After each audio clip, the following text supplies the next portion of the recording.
F by के आप जानते हो, एयर का फोर्स अगर F है तो मीडियम में फोर्स क्या होगा, F बाई के, भाई 1/4 pi epsilon naught Q1 Q2 by r square air में होता है। मीडियम में कितना होता है, 1/4 पाई एप्सिलॉन नॉट कैपिटल के Q1 Q2 by r square.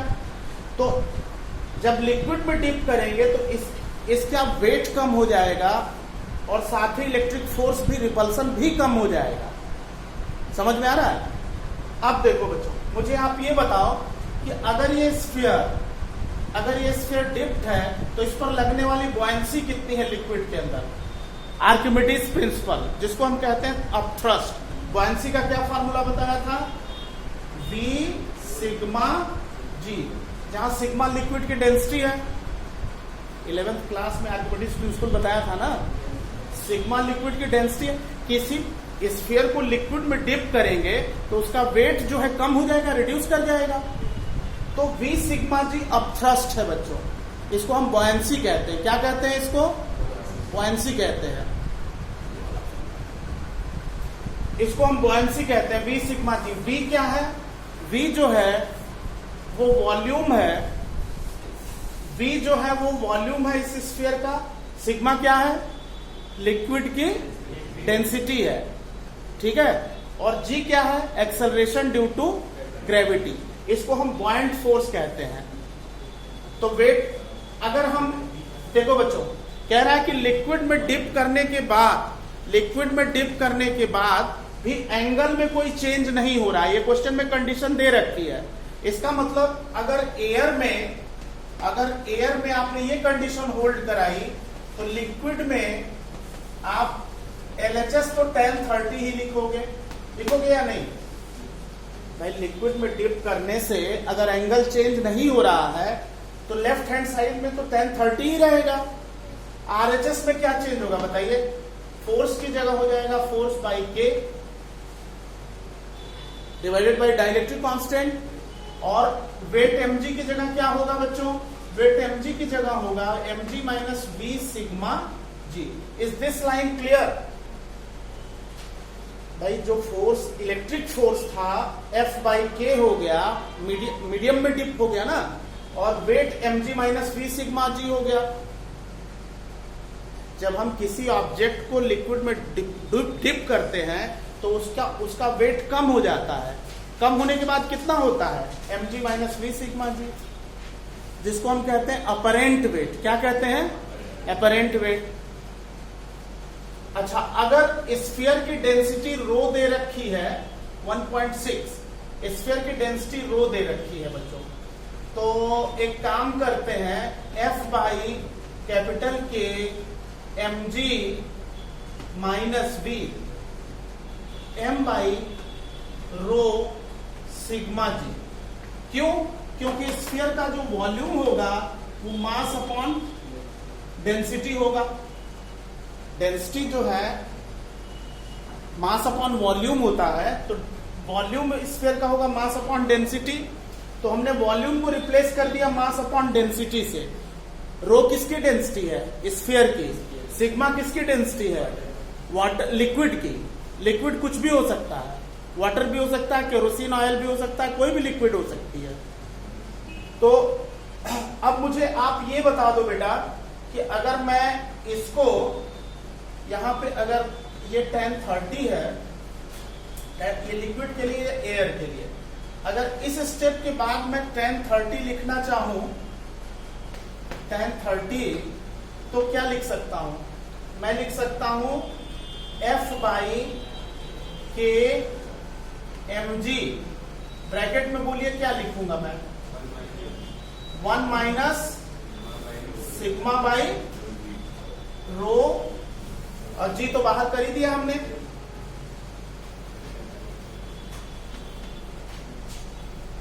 समझने की कोशिश करो बेटा। इसके बाद मैंने ये किया है, देखिए F बाई के mg मैंने बाहर ले लिया, ब्रैकेट में 1 माइनस mg बाहर, तो 1 माइनस सिग्मा बाई रो हो गया। Is this clear? अगर मैं इसको इक्वेशन 1 मानता हूं और इसको इक्वेशन 2 मानता हूं, ठीक है, इतना पहले आप नोट कर लो, फिर आगे बता रहा हूं मैं।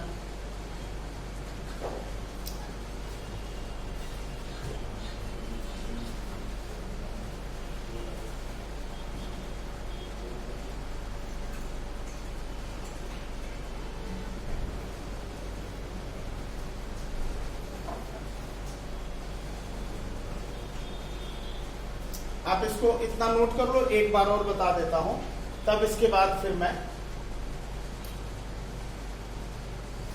बस ये सॉल्व हो गया, 1 मिनट से भी कम टाइम लगेगा, आंसर आ जाएगा।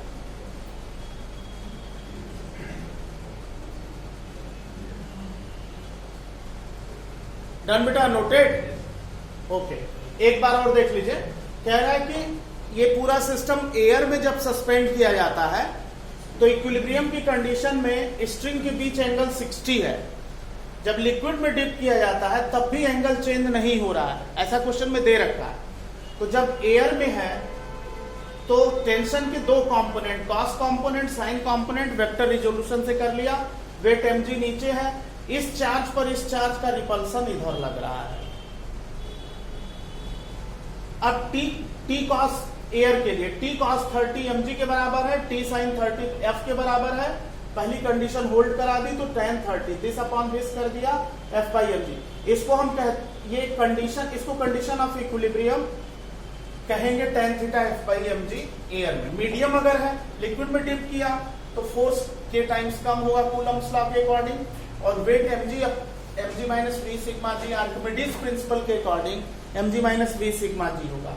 वॉल्यूम जो है स्फीयर का मास अपॉन डेंसिटी है, डेंसिटी रो, यानी स्फीयर की डेंसिटी रो, और सिग्मा लिक्विड की डेंसिटी इंटू जी। यहां से mg कॉमन ले लिया बच्चों, mg कॉमन ले लिया, k को नीचे ले आए, ये आ गया। ये दूसरा इक्वेशन, ये पहला equation.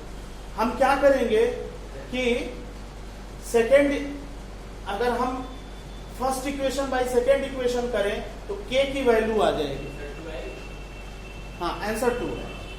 Answer is k is equal to 2। आप एक काम करो, divide 1 by 2, find k। Everyone find out, divide 1 by 2 and find out the value of k।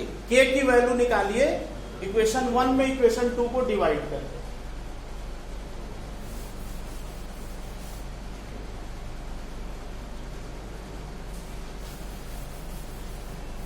Equation 1 में इक्वेशन 2 को डिवाइड कर दो बेटा। इक्वेशन 1 डिवाइडेड बाय इक्वेशन 2, तो tan 30 अपॉन tan 30, LHS में तो 1 हो गया, यही हुआ ना। लेफ्ट हैंड साइड को डिवाइड करेंगे तो 1 आएगा, tan 30 अपॉन tan 31। RHS को डिवाइड करो, this upon this, f by mg divided by f by, जैसे ये आपने लिखा f बाई mg, यहां पे आप लिखेंगे f by mg,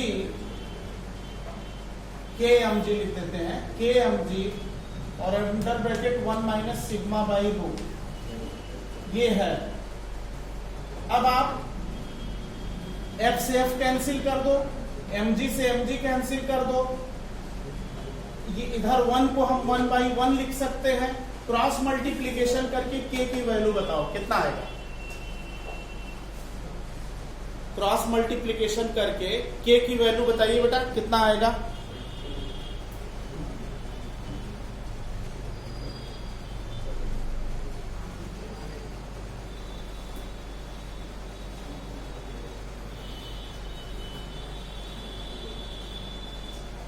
equation 1 divided by equation 2, LHS tan 30 by tan 31, 1 को 1 बाई 1 कर दिया, this value upon this value, f से f कट गया, mg से mg कट गया, क्रॉस मल्टीप्लीकेशन करके k के लिए फार्मूला आ गया। क्या आ गया फार्मूला बताइए। रो अपॉन रो माइनस सिग्मा, यही आया ना। सॉल्व करके देखो, यही आएगा। इसको आप क्रॉस मल्टीप्लीकेशन करके सॉल्व करके देखिए, you will get this value, capital K equals to rho upon rho minus sigma. किसी का आया? ठीक है, very good. Rho upon rho minus sigma, ये आ गया। अब इस तरह की प्रॉब्लम में आप इसको इसको डायरेक्टली ऑब्जेक्टिव में यूज कर सकते हो। कॉन्सेप्ट तो क्लियर हो ही गया, आप इसको डायरेक्टली यूज कर सकते हो इस तरह की प्रॉब्लम में। भाई conceptual approach is clear, but you can directly apply this. Rho दिया है, सिग्मा दिया है, what is rho given? Rho कितना दिया है? 1.6 डिवाइडेड बाई 1.6 माइनस 0.8, 2 आ गया बेटा, 0.8, 2 आ गया, सॉल्व करके देखिए 2 आ गया। तो ये जेई का पीवाईक्यू था जो हम लोगों ने डिस्कस किया, ठीक है। नीट में 2019 में सेम कॉन्सेप्ट पे पीवाईक्यू जो आया हुआ है वो मैं आपको दे रहा हूं, उसको आप जरा लिखो बेटा। नीट का पीवाईक्यू है, प्रीवियस ईयर क्वेश्चन नीट का, लिखिए। 2 identical charged spheres, नीट का पीवाईक्यू है 2 identical charged spheres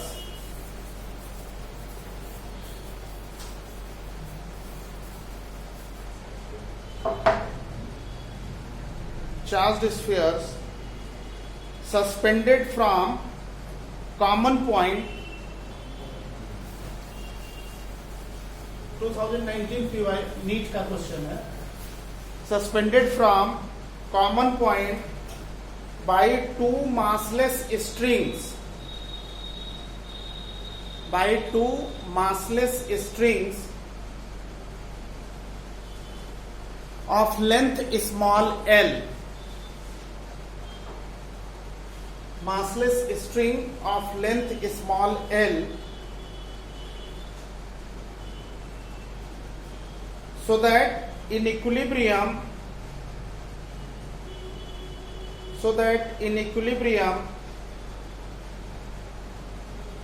separation between spheres is small d, separation between spheres is small d।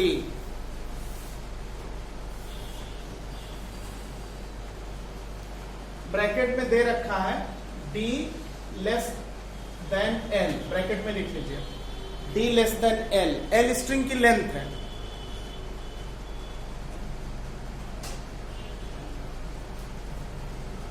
Because of mutual repulsion,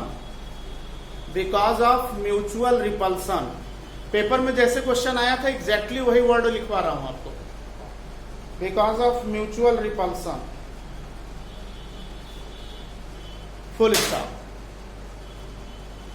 the charges begin to, full stop के बाद लिखिए, the charges begin to leak, LEAK, लिख लो, मैं समझा दे रहा हूं। Charges begin to leak from both the spheres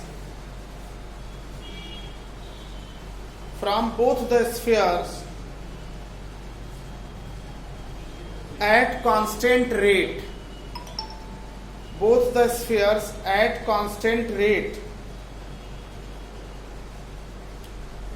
full stop। as result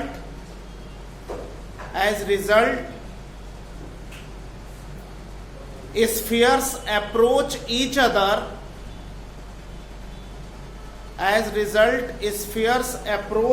other,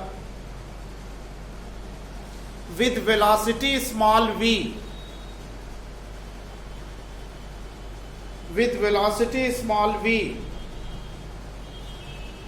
full stop। then v varies, inverted comma में v varies as function of distance x,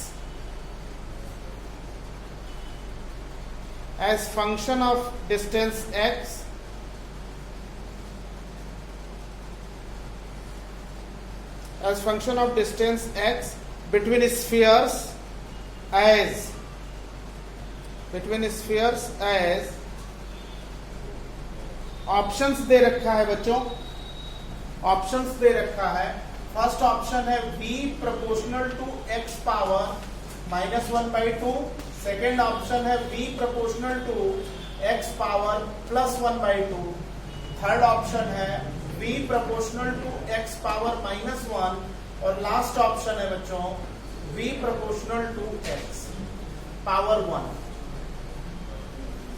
ये 2019 NEET का PYQ है और मुझे पूरा विश्वास है कि इस एक क्वेश्चन की वजह से जो बच्चा कर दिया होगा टॉप रैंक में पहुंच गया होगा।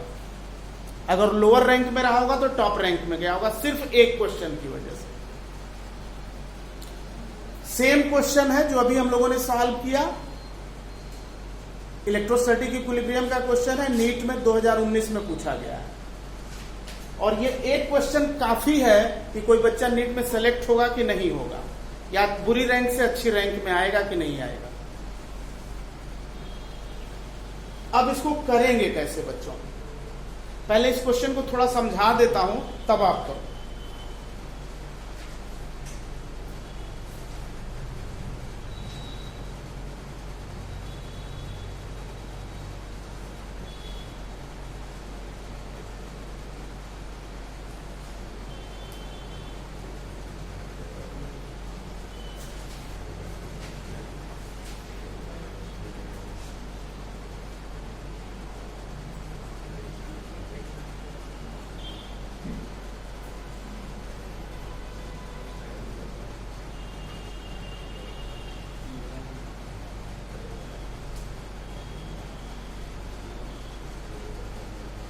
चलो बच्चों देखो, अब ये पहले तो आप ये समझ लो कि ये क्वेश्चन कह क्या रहा है।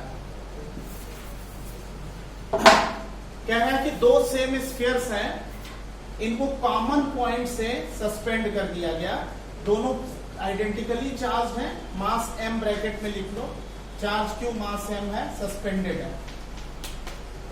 इक्विलिब्रियम की कंडीशन में इनके बीच की सेपरेशन d है बच्चों। इक्विलिब्रियम की कंडीशन में इनके बीच की सेपरेशन d है। इक्विलिब्रियम की कंडीशन में इनके बीच की सेपरेशन d है।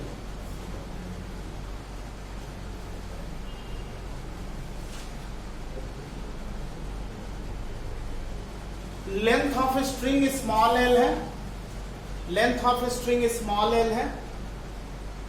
यहां से परपेंडिकुलर डाल दो बेटा, ये एंगल थीटा, ये एंगल थीटा, सेपरेशन d है। सेपरेशन d है तो नेचुरली ये d/2 होगा और ये d/2 होगा यहां से यहां तक। अब देखो बच्चों, कह रहा है कि इन दोनों स्फीयर से चार्ज का लीकेज शुरू हो गया, कांस्टेंट रेट से चार्ज लीक करने लगा, यानी dq/dt, कांस्टेंट रेट से चार्ज लीक करने लगा। इस स्फीयर से और इस स्फीयर से, दोनों से चार्ज का लीकेज शुरू हो गया कांस्टेंट रेट से। अब इस स्फीयर से चार्ज का लीकेज होगा, इस स्फीयर से चार्ज का लीकेज होगा, तो इन दोनों स्फीयर पे चार्ज धीरे धीरे कम होने लगेगा। भाई चार्ज लीक करने लगेगा तो इन दोनों स्फीयर पे चार्ज की वैल्यू पहले से कम होती जाएगी, और चार्ज कम होती जाएगा तो इनके बीच रिपल्सन कम होगा। ध्यान से समझना बच्चों, कह रहा है कि चार्ज स्टार्ट्स लीकेज स्टार्ट हो जा रहा है, तो जैसे जैसे लीकेज होगा वैसे वैसे इन स्फीयर पे चार्ज कम होगा, वैसे वैसे इनके बीच रिपल्सन कम होगा। तो जो स्फीयर रेस्ट में थे, रिपल्सन कम हुआ तो अब एक दूसरे की तरफ आने लगे। भाई रिपल्सन कम हुआ तो एक दूसरे की तरफ आने लगे। किस स्पीड से आ रहे हैं? v स्पीड से। दिया हुआ है ना कि किस स्पीड से आ रहे हैं, v स्पीड से आ रहे हैं। ये दोनों ही आ रहे हैं v स्पीड से। कांस्टेंट रेट से लीकेज हो रहा है, v स्पीड से आ रहे हैं। तो v का किसी पर्टिकुलर इंस्टेंट पे अगर सेपरेशन इन दोनों के बीच x हो जाए, क्योंकि जब स्फीयर बेटा एक दूसरे की तरफ आएंगे तो अब जो है सेपरेशन d नहीं रह जाएगी, कम होने लगेगी। तो कह रहा है मान लो किसी पर्टिकुलर इंस्टेंट पे अगर डिस्टेंस x है उनके बीच, तो v का वेरिएशन x के साथ कैसे होगा। ये क्वेश्चन है जो नीट में पूछा गया है इलेक्ट्रोस्टैटिक इक्विलिब्रियम का। तो सबसे पहली बात तो ये कि सस्पेंडेड इक्विलिब्रियम है तो tan theta f by m g होगा, उसमें कुछ करना ही नहीं है भाई, अभी प्रूफ किया ना। इक्विलिब्रियम ऑफ सस्पेंशन के कंडीशन में tan theta is equal to f by m g, अभी प्रूफ किया। और उसको हम डायरेक्टली यूज कर सकते हैं, इसको हम कहते हैं कंडीशन ऑफ इक्विलिब्रियम। तो tan थीटा बिल्कुल सिंपल बात है, मान लीजिए ये t है, ये आपने कहा कि ये एंगल थीटा है, ये L है, तो नेचुरली ये हो जाएगा t cos थीटा और ये हो जाएगा t sin थीटा, ये हो जाएगा mg। इतना करने की जरूरत नहीं है, समझा रहा हूं, ये रिपल्सन है। अभी कंडीशन होल्ड कराई t cos theta mg t sin theta f, तो कंडीशन ऑफ सस्पेंडेड इक्विलिब्रियम क्या आ गया, tan theta is equal to f by mg। तो आपको वो निकालने की जरूरत नहीं है, आप याद रखिए सस्पेंड इस तरह का क्वेश्चन, इक्विलिब्रियम ऑफ सस्पेंशन का कोई क्वेश्चन अगर आता है जेईई नीट में, तो आपको tan थीटा बराबर tan theta f by mg direct लगाना है, कुछ भी नहीं सोचना है उसके लिए। अब आप देखो बच्चों,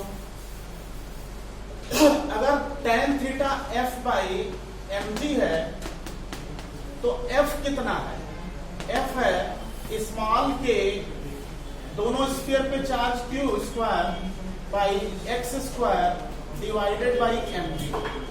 समझने की कोशिश करो बेटा, ये हमने कैसे लिख दिया, ये हमने कैसे लिखा के Q square by x square, क्योंकि पहले d था अब x है, पहले d था अब कितना है x है, कूलम्स लॉ लगा दिया, के Q square by x square upon mg।